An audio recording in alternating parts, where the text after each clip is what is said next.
Two planes fielded by the Japanese late in the Second World War, the Kawanishi N1K1-J and N1K2-J fighters, became popular with the Japanese military despite having an unusual development history. It hasn't been all that rare in the history of aircraft designed for land-based planes to be transformed into seaplanes. Switching from the standard job to one requiring wheels to be removed, adding floats, and other modifications is a logical progression. For the Kawanishi N1K1-J, however, the pattern was the other way around. The N1K1-J Kyofu, often known as the Mighty Wind, was a type of fighter seaplane. It was so effective that it was converted into the ground-based N1K1-J Shiden, which translates to Violet Lightning. This is the story of a seaplane landing on dry land. In 1940, expecting a war in which Japan would be involved in extensive offensive operations, the Japanese Navy issued a proposal for a float-plane fighter that could be used for offensive operations in advanced regions where there were no airfields. The Koizumi-based Nakajima Hikoki KK concern responded to this call with a design for a carrier-based fighter based on the modified Mitsubishi A6M Raisen. When it entered service, it was known as the A6M2N and was codenamed Roof by the Allies. This plane, however, was seen as a stopgap measure, and the Kawanishi Kokuki KK of Naruo was tasked with building a more sophisticated plane for the job. In September of the same year, the Japanese Navy released a 15-shi specification for this aircraft. Toshihara Baba, Shizuo Kikuhara, Hiroyuki Inoue, and Elizaburo Adachi, all engineers at the Kawanishi Company, cooked up the concept for a small aircraft with laminar flow section wings at the center. The main float was to be mounted under the fuselage, with secondary floats stowed away under the outer wings.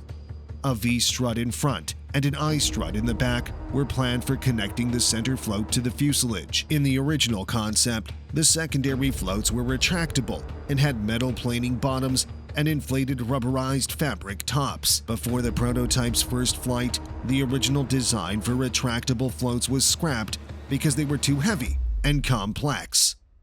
The aircraft was to be powered by a 1,460 horsepower Mitsubishi Mk4D Kasei 14 air-cooled radial, driving a pair of contra-rotating two-bladed propellers.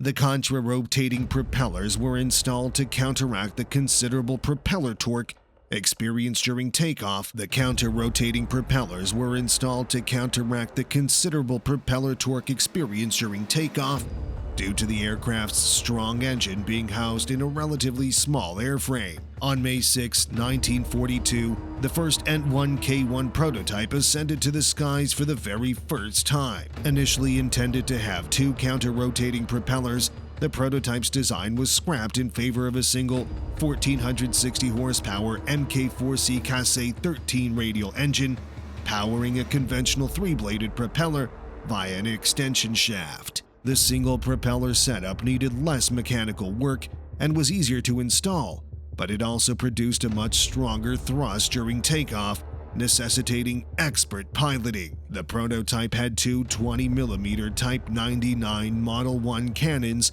and two 7.7mm 30 cal machine guns. Once in the air, the N1K1 proved to be an exceedingly enjoyable aircraft with exceptional maneuverability thanks to its fighting flaps. The N1K1 Navy fighter seaplane Kyofu, aka Mighty Wind Model 11, was officially approved by the Japanese Navy, and production off the assembly line started. But by the time the N1K1-J Shiden went into production, the tide of the war had already turned against Japan. Island by island throughout the Pacific, the Allies, led by the Americans, were driving them back. On the mainland, the Chinese kept fighting with the help of international support, while the British pushed back in Burma. The extent of a secure area where Japanese factories could remain active dropped as Japan's circle of control shrunk. That led to supply and manufacturing issues for the N1K1-J, which were exacerbated by bombing raids by the Boeing B-29 Superfortress on Japanese mainland industries. So, the N1K1-J Shiden entered service quite late in the war. It was first used in the Pacific Theater in May of 1944. There were still a lot of N1K1-J Shidens completed, with over 1,400 built by the end of the war despite the production problems. Those who made these fighters gave them names that were both honorable and dramatic. The code name given to them by the Allies was less so. Japanese pilots called their aircraft Mighty Wind and Violet Lightning, whereas the Allies chose the Christian name George, which was a common name in England at the time. One of the most successful features of the plane was its automatic combat flaps.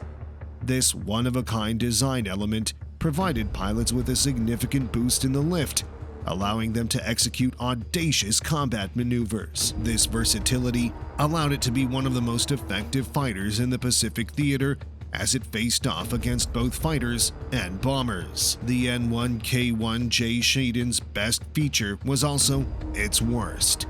It thrived at heights.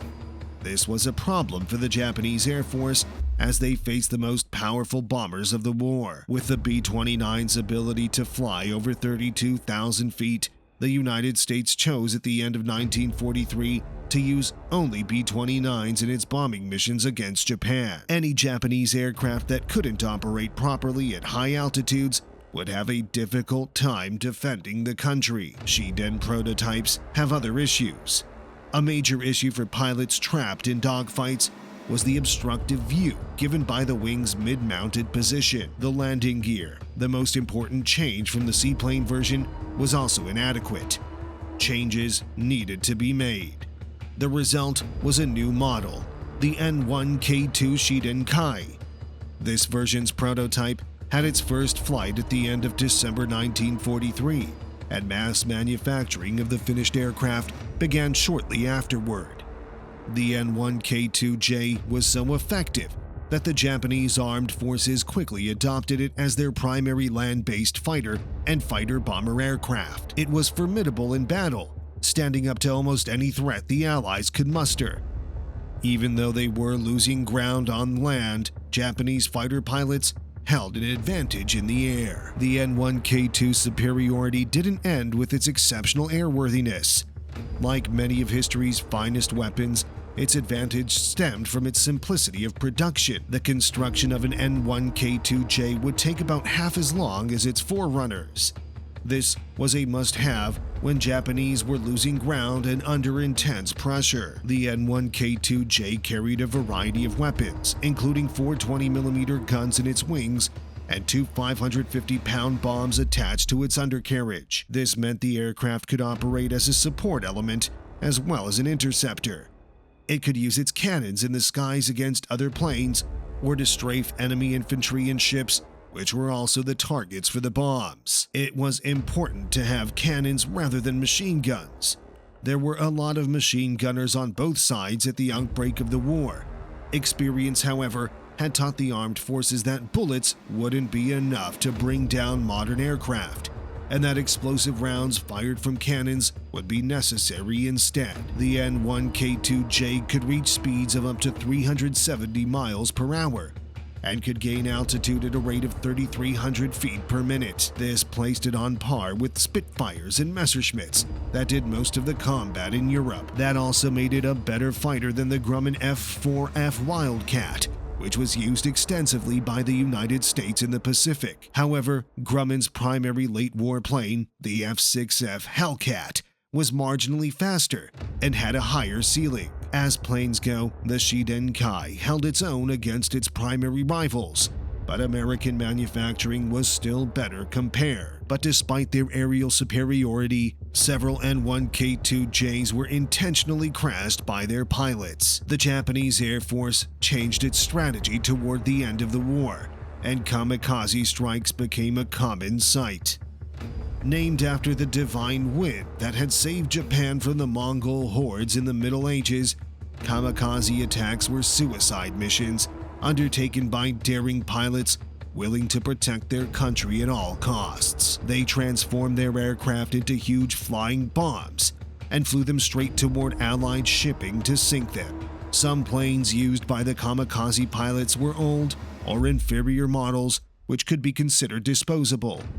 But the Japanese military's desperation meant that occasionally, even a better N1K1-J Shiden Kai would be sacrificed in one of these raids.